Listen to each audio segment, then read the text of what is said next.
খেলায় খেলায় গোল দিয়েছে।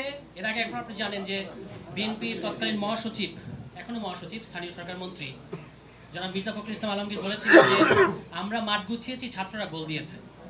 তো পরে আমি বললাম যে আসলে ছাত্ররা গোল দিয়েছে এটা সত্য, এখন ট্রফি নিয়ে দৌড়াচ্ছেন আপনারা, এই হচ্ছে অবস্থা।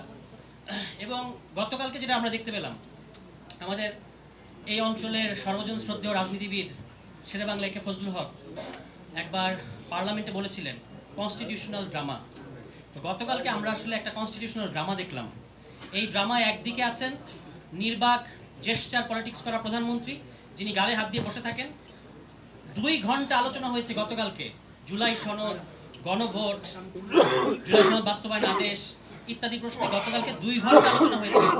সরকারি দল 1 ঘন্টা আলোচনা করেছেন এবং আমাদের জেস্টার পলিটিক্স করা মাননীয় প্রধানমন্ত্রী তিনি গালে হাত দিয়ে পুরোটা সময় বসেছিলেন, টেবিল চাপড়েছেন, একটা শব্দ উচ্চারণ করেন নাই।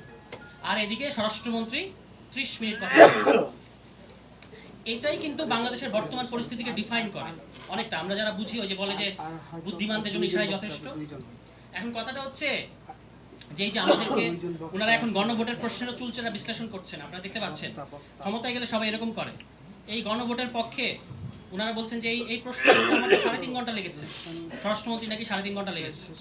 তো প্রধানমন্ত্রী যখন নির্বাচনী ক্যাম্পেইনে বললেন যে আপনারা দয়া করে গণভোটে হ্যাঁ ভোট দেবেন, উনি কি না করে গণভোটে হ্যাঁ ভোট দিয়েছিলেন? এবং এখন যে আপনারা 4টা প্রশ্নের কথা বলছেন, এবং এই যে আমাদের ব্যারিস্টার গতকালকে আমদানি ব্রাহ্মণ পার্থ ভাই, সন্দেহ নাই কোনো, উনি অত্যন্ত একজন সুবক্তা, কিন্তু ঠিক মতো কিন্তু আদেশ কিংবা ওই গণভোটের প্রশ্নটা উনি নিজেও পড়েন না, কিন্তু না পড়ে জনগণের এই যে রায় সেটাকে অবজ্ঞা করছেন। কেন?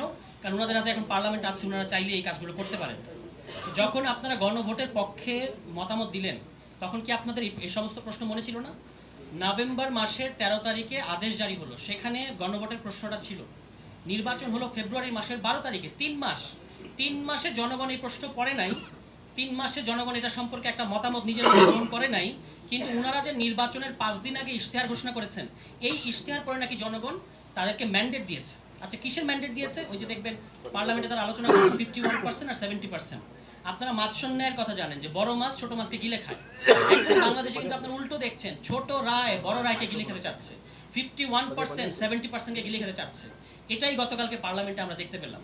এবং ক্ষমতায় থাকলে সবারই আসলে মনে হয় যে বিশেষ বড় বিরাট বড় বড় সংবিধান বিশেষজ্ঞ। একসময় সঞ্জিত সেনগুপ্ত ছিলেন বাংলাদেশের সবচেয়ে বড় সংবিধান বিশেষজ্ঞ, তোফায়েল আহমেদ ছিলেন বাংলাদেশের সংবিধান বিশেষজ্ঞ, এমনকি ওবায়দুল কাদের পর্যন্ত ছিলেন সংবিধান বিশেষজ্ঞ। এখন আমরা নতুন সংবিধান বিশেষজ্ঞের জমানায় প্রবেশ করেছি, তিনি হচ্ছেন সালাউদ্দিন আহমদ। তিনি যা বলবেন তার মুখনিসৃত বাণী এখন বাংলাদেশের সংবিধান।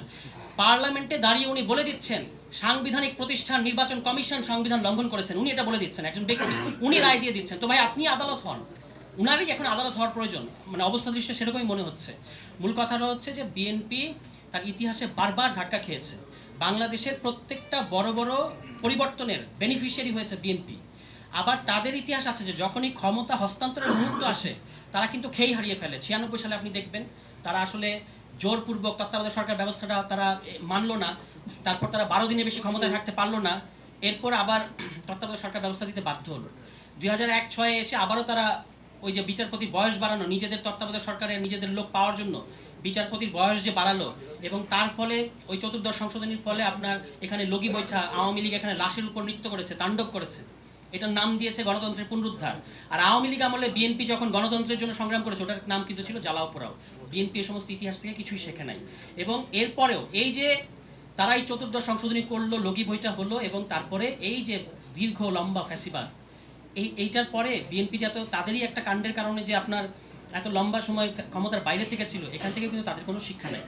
আজকে তারা যে মানে আমি বলবো যে চাতুরি রাজনীতিটা করছে, যে এখন দেখবেন তারা খুবই জুলাই সনদ তারা অক্ষরে অক্ষরে মানবেন। তো জুলাই সনদ যে আপনারা অক্ষরে অক্ষরে মানবেন, ওই নির্বাচনে 3.4% নমিনেশন দিলেন কেন নারীদেরকে? 5%-এর কথা ছিল। তো বুঝলাম জামায়াত ইসলামী কিংবা বিরোধী দল 5% দেন, আপনারা দিয়েছেন, কোথায় অক্ষরে অক্ষরে মানলেন? আপনারা তো 5% দেন নাই, ইতিমধ্যেই তো ভায়োলেট করে বসে আছেন। আসলে তাদের জন্য জুলাই সনদটাও এখন হয়ে গেছে একটা পলিটিক্যাল অস্ত্র। এই অস্ত্র দিয়ে তারা কি করবে? গণভোটকে তারা গায়েব করে দিবে। আপনারা এটা এখন আর কিন্তু এই অভিযোগ করে লাভ নাই যে বিএনপি জুলাই সনদ মানবে না বা বিএনপি জুলাই সনদ মানতে চায় না। এটা বললেই তারা বলবে আমরা তো জুলাই সনদ অক্ষরে অক্ষরে বাস্তবায়ন করব। কিন্তু তারা যেটা এখন যে খেলাটা তারা খেলতে যাচ্ছে সেটা হচ্ছে তারা গণভোট বাস্তবায়ন করবে না। গণভোটে 4টা প্রশ্ন জনগণ বুঝে না, গণভোটে এই প্রশ্ন তারা বুঝে না, এই কথাগুলো তারা এখন বলা শুরু করেছে। একটু মনে করে দেখেন 1991 সালে যখন বেগম খালেদা জিয়া গণভোট দিলেন, সেখানে সংবিধানের 16টা অনুচ্ছেদের ব্যাপারে মতামত দিতে বলা হয়েছিল জনগণকে। তখন কি আপনাদের এই সমস্ত প্রশ্ন মনে ছিল না? তখন আন্দালিব রহমান পার্থ এত বয়সে এত ছিল না বলে হয়তো এই প্রশ্নগুলো তিনি করতে পারেন নাই। ভাগ্য ভালো বাংলাদেশের যে তখন আন্দালিব রহমান পার্থ ছিলেন না, নাহলে তো এই প্রশ্নগুলো করতেন তিনিও। এবং সংবিধান ছুঁড়ে ফেলার কথা মানে আমরা বলি এই কারণে আমরা নাকি স্বাধীনতা বিরোধী। গতকালকে তিনি এই কথাটা বলেছেন। আপনি তো 1 বছর আগে সংবিধান ছুঁড়ে ফেলার কথা বলেছেন, এত দ্রুত ভুলে গেলে হবে? এবং বেগম খালেদা জিয়াও এই কথা বলেছেন। এখন বিএনপি আসছে আমাদেরকে বলতে যে না, বেগম খালেদা জিয়া সংবিধান ছুঁড়ে ফেলতে বলেন নাই, তিনি সংশোধনী ছুঁড়ে ফেলতে বলছেন। আমি নিজ কানে শুনতে পাচ্ছি বেগম খালেদা জিয়া সংবিধান ছুঁড়ে ফেলার কথা বলছেন, কিন্তু বিএনপির যারা এই যে এখন যে 72 প্রেমী যে অ্যাক্টিভিস্টরা আছে, 72 প্রেমী যে অ্যাক্টিভিস্ট তৈরি হয়েছে, তারা এখন বলছেন না, সংশোধনী ছুঁড়ে ফেলার কথা বলেছেন তিনি। এটা হচ্ছে বিএনপি হলো 72 সংবিধানের মধ্যে ছোট ভাই। বিএনপি কিন্তু যতই বলুক বাংলাদেশি জাতীয়তাবাদী, বিএনপিও বাঙালি জাতীয়তাবাদী রাজনীতিই করে, নাহলে 72 সংবিধানের জন্য এত প্রেম থাকবে কেন তাদের? এবং এই খেলায় তারা হচ্ছে ছোট খেলোয়াড়। এখন আওয়ামী লীগ নাই, তারা খুব বড় খেলোয়াড়ের একটা ভঙ্গি নেওয়া শুরু করেছে আর কি। তো এই জিনিসটা, এই যে বাংলাদেশের জনগণকে হাইকোর্ট দেখানো, পার্লামেন্ট সভরেন, সালাউদ্দিন ভাই গতকালকে বলেছেন ষোড়শ সংশোধনীর রায়ে আদালত বলেছেন যে পার্লামেন্ট সভরেন না, কিন্তু তিনি গতকালকে খুব দম্ভের সাথে বললেন যে পার্লামেন্ট সভরেন। এই হচ্ছে ওনার আইন সংবিধান সংক্রান্ত বোঝাপড়া। কিন্তু বাংলাদেশে একটা শ্রেণী তৈরি হয়েছে যে এই বোঝাপড়ার পরেও তাকে নিয়ে মেতে থাকা, এটা মানে এটা আসলে ওই সংবিধান বিষয়ক তিনি এক্সপার্ট, এই কারণে কিন্তু মেতে থাকেন না। এটা ক্ষমতার পেছনে দৌড়ায় যারা আসলে তাকে নিয়ে মেতে থাকে, তারা যে তিনি ক্ষমতাবান এবং এই ক্ষমতাবান এখন যা বলবেন সেটাই আমাদেরকে মানতে হবে, এরকম একটা জায়গায় গেছে। তো আমি শেষ কথা যেটা বলতে চাইবো সেটা হচ্ছে বিএনপির মানে 2/3 যে ব্যারাম, বাংলাদেশে 2/3 ক্ষমতা থাকলে, আসন থাকলে যে মানে উপসর্গ দেখানো শুরু করে রাজনৈতিক দলগুলো, বিএনপি এখন সেগুলো দেখানো শুরু করেছে। কিন্তু এত আগে শুরু করবে, মানে ক্ষমতায় আসার প্রথম দিন থেকেই, শপথ নেওয়ার সময় থেকেই তারা যে এই 2/3 দম্ভ দেখানো শুরু করেছেন, এটা বিএনপিকে কোথায় নিয়ে যাবে? আমি আপনাদেরকে বলে যেতে চাই আজকে যে এই যে প্রধানমন্ত্রীর নির্বাক জেস্চার পলিটিক্স, তিনি নিজের পানি নিজে খান, হেঁটে হেঁটে যান, অমুককে সালাম দেন, তমুককে সালাম দেন, এটা কিন্তু আপনাদেরকে উদ্ধার করবেন না। এই ম্যাজিক অতি দ্রুত হাওয়াই মিঠাইয়ের মতো শেষ হয়ে যাবে। তারপর আপনারা কি করবেন? এবং এটা বাংলাদেশের গতকালকে একটা ইতিহাস হয়ে থাকলো যে সংবিধান, আইন, গণভোট নিয়ে কথা হয়েছে সংসদে, উপস্থিত থাকা সত্ত্বেও দেশের প্রধানমন্ত্রী একটা শব্দ উচ্চারণ করেন নাই। এবং তিনি উপস্থিত থাকার পরও স্বরাষ্ট্রমন্ত্রী বলছেন যে সংসদ নেতার পক্ষে আমি এই প্রস্তাব দিলাম। আপনি সংসদ নেতার পক্ষে প্রস্তাব দিবেন কেন? সংসদ নেতার কি মুখে জবান নাই? উনি বলেন না কেন? দাঁড়িয়ে আপনি অন্তত 1 মিনিট এই কথাটা বলেন যে আমরা একটা সংশোধিত কমিটি করব বা সংশোধনী কমিটি করব, এই কথাটুকু প্রধানমন্ত্রী বলতে পারেন না। উনি শুধু হাসেন আর টেবিল চাপড়ান। কি একটা আশ্চর্য ব্যাপার! কোন জায়গায় আসলাম, কোন জমানায় আসলাম জানি না। এই জেস্টার পলিটিক্স, এই নির্বাক চলচ্চিত্র, একদিকে নির্বাক চলচ্চিত্র, আরেকদিকে অতি কথন। মানে একজন কথা বলছেন 30 মিনিট, আরেকজন নির্বাক চলচ্চিত্র। হ্যাঁ, এই যে এটা আমাদের কোথায় নিয়ে যাবে জানি না। তো বিএনপি যদি এই রাজনীতি করতে চায় এবং যদি মনে করে, ওই আমি আরেকটা প্রোগ্রামে বলেছিলাম যে ওই যে আপনি দেখবেন যে মরুভূমিতে উট পাখি তারা খাওয়ার পরে এক পর্যায়ে মুখ গুজে দেয়, মানে তার মুখটা গুজে দেয় এবং সে ধারণা করে সে যেহেতু কাউকে দেখতে পাচ্ছে না, কেউ তাকে দেখতে পাচ্ছে না।